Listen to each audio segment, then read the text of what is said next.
제가 이 두 가지 업무를 추진하는 데는 특별한 이유가 있습니다. 조금 전에 우리 김현혁 이사장님께서 금년의 중요성을 말씀하셨습니다.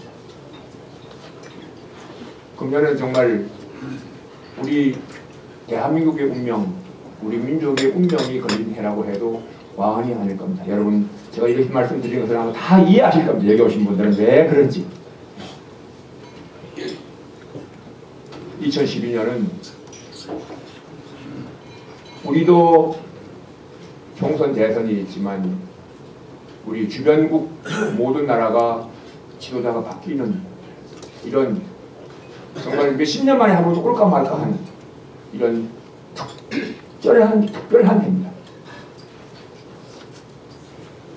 그러나 이 주변국의 지도자들은 대개 우리가 지금 알고 있습니다. 중국은 어떤 분이 다음 차세대 지도자가 되는지, 러시아는 어떤 분이 다음에 차세대 지도자가 될 것인지 대개 알고 있고, 그 주변 상황은 지도자가 바뀌었다 그래가지고 그 나라의 상황이 급격하게 변하거나 그러지는 않을 겁니다. 물론 우리 대한민국의 정책에 일부 영향은 있으리라고 생각합니다. 그러나 우리는 금년에 우리 국민들이 어떤 지도자를 선택하느냐에 따라서 우리 국가 미래가, 우리 국민들의 미래가 심대하게 영향을 받을 수 있는 대단히 중요한 상황에 있습니다. 여러분들, 2007년 대선에서 우리 국민이 이명박 후보를 선택했습니다. 그러고 나니까 2008년 1월 2일 북한이 10년 공동사설에서 2012년을 자유주의 강성대국의 문을 여는 해로 선언했습니다. 아마 2007년 대선에서 우리 국민들이 북한이 원하는 후보를 선택했다면 2008년 1월 1일 날 북한이 2012년 사회주의 강성대국의 문을 여는 해로 선언하지 않았을 수도 있을 겁니다.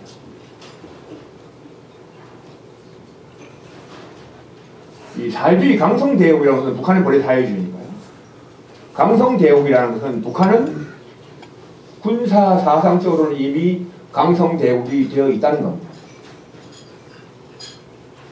이제 경제적으로만 강성대국이 되면 명실상부한 강성대국이 되는데, 경제는 여러분 아시다시피 북한이 자체적으로 강성대국을 만들기가 사실 불가능합니다. 그러다 보니까 우리 대한민국을 저가 통일하면 그들의 군사력과 정신력, 사상, 그리고 우리 경제력을 합치면 명실상부한 강성대국이 될 수 있다 라고 그들은 생각하고 있습니다. 따라서 이 자유주의 강성대국의 문을 연다는 것은, 즉 적화 통일할 수 있는 문을 연다, 여건을 만든다는 뜻입니다. 여러분들 아침에 이 포럼 장소에 들어올 때 저 뒤에 있는 문을 열고 들어오셨습니다. 문을 연다는 것은 이 고래에 들어올 수 있는 여건을 만든다는 뜻입니다. 그리고 북한은 2008년 이후 지금까지 이 여건을 만들기 위해서 도발도 하고 우리 정부와 국민을 이간시키기도 하고 수단과 방법을 가리지 않고 지금 노력하고 있습니다. 그런데 얼마 전에 김정일이 갑자기 사망해서 우리 많은 언론과 방송 그리고 국민들이 과연 김정은이 과연 북한 체제를 제대로 이끌어갈 수 있을 것인가? 북한의 급변 사태는 오지 않겠는가? 권력 투쟁이 일어나지 않겠는가? 온통 북한에만 초점을 맞춰서 우리 언론 방송이 며칠을 두고 대대적으로 보도하고 근데 김정일이 사망하고 난 이후에 바로 북한이 보도문을 발표했는데, 그 보도문 내용을 보면 핵심 내용이 바로 금년에 자유주의 강성대국의 문을 열기 위해서 우리 민족끼리 자주적으로 통일할 수 있는 여건을 만들기 위해서 6.15 14 북남 공동선언을 철저히 이행하고자 하는 대목이 있습니다. 여러분들 지금 북한은 이 금년에 이 목적을 달성하기 위해서 김정일이 갑자기 사망했지만 김정은과 군부가 딱 결집해서 단결해서 아마 일사불란하게 이 목표를 향해서 갈 겁니다. 그 이후에 여러분들 금년 1월 1일 날 북한이 매년 신년 공동사설을 발표하는데 그 신년 공동사설이 북한의 1년간의 추진해 갈 그들의 정치, 사회, 군사 모든 북한 정책을 나타내는 발표입니다. 여기에서 금년 1월 1일 날 신년 공동사설에서 다시 뭐라 그랬는가 하면 6.15 14선언 기치 밑에 올해 자주통일 돌파구를 열어야 한다. 똑같은 말을. 그리고 조선반도 평화보장의 기본 장애물인 미제 침략군을 남조선에서 몰아내야 한다. 이렇게 북한이 신년 공동사설에서 4년 만에 주한미군 철수를 공식적으로 언급했습니다.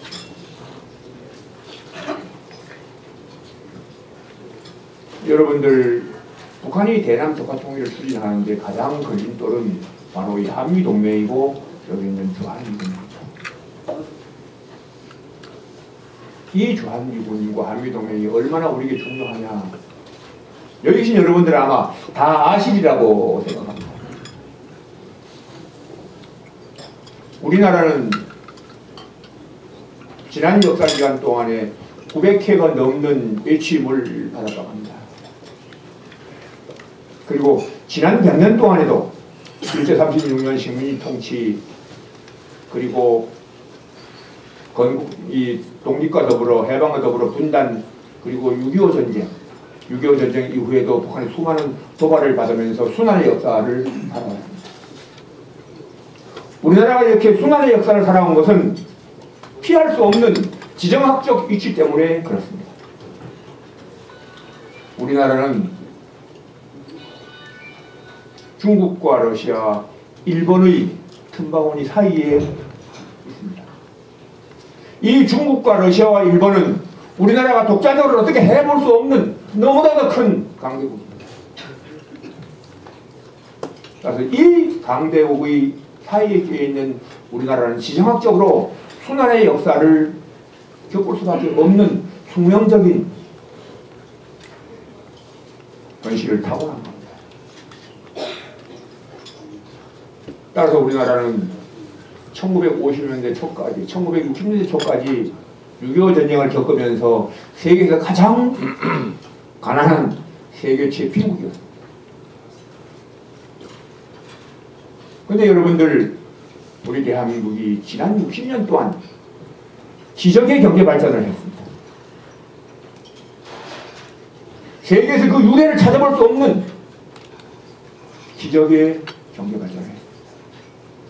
아마 여기 계신 여러분들이 그 기적의 경제 발전을 한 주인공들입니다. 여기 계신 여러분들이 대한민국을 지켰고 대한민국을 경제를 발전시킨 그 주인공들이 여기 계십니다. 얼마 전에 우리나라가 무역 1조 달러를 돌파해서 세계 9위의 무역 대국이 됐습니다. 이제 2, 3년만 지나면 영국, 불란서, 이태리를 제치고 세계 5위의 무역 대국으로 간다고 합니다. 우리나라가 금년에 평창 동계올림픽을 유치하는 데 성공해서 이제 2002년 88 올림픽, 2002년 월드컵, 금년 대구 세계 육상선수권대회, 이제 평창 동계올림픽을 성공적으로 마치면 세계 4대 메이저 올림픽을 다 치른 세계 6번째 나라가 된다고 합니다. 이와 같이 우리 대한민국은 세계에서 그 유례를 찾아볼 수 없는 기적적인 경제 발전을 했습니다. 제가 보훈처장으로 가가지고 지난 5월 달에 이 6.25 전쟁에 참전했던 이 참전용사를 초청해서 이 행사를 했는데요. 그때 영연방 참전용사들을 초청했습니다. 영국, 카나다, 이 호주, 뉴질랜드 이분들 초청해서 그분들이 6.25 전쟁 때 싸웠던 격전이었던 가평과 인민강 전투 이 지역에서 직접 기념 행사를 했는데 그분들 초청해가지고 서울에서 부산에 있는 유엔 묘지를 보여드리기 위해서 부산까지 모시고 가서 구경 다 시켜드리고 우리 서울을 다 구경시켜드리고 그리고 마지막으로 행사를 했습니다. 그 행사가 끝난 다음에 그분들이 저희한테 뭐라고 그러는가 하면 6.25 전쟁 때 이 지역은 산에는 나무 하나 없는 민둥산이었고 들은 허벌판. 근데 60년 만에 와보니 산은 나무로 울창해져 있고 허벌판이었던 들은 이렇게 변해 있고 대한민국이 이렇게 발전했으리라고는 꿈에도 상상할 수 없다. 그때 정말 우리가 이름도 모르는 나라, 얼굴도 모르는 우리 국민들을 위해서 목숨 걸고 와서 싸워준 것에 대해서 보람을 느낀다고 그분들이 감격해 하셨습니다. 그러면서 자기들이 그분들이 세계 2차 대전 때부터 수없이 많은 나라에 참전했지만 60년 만에 이렇게 발전해서 의대를 갖겠다고 우리를 초청해주는 나라는 대한민국밖에 없답니다. 감사합니다. 네.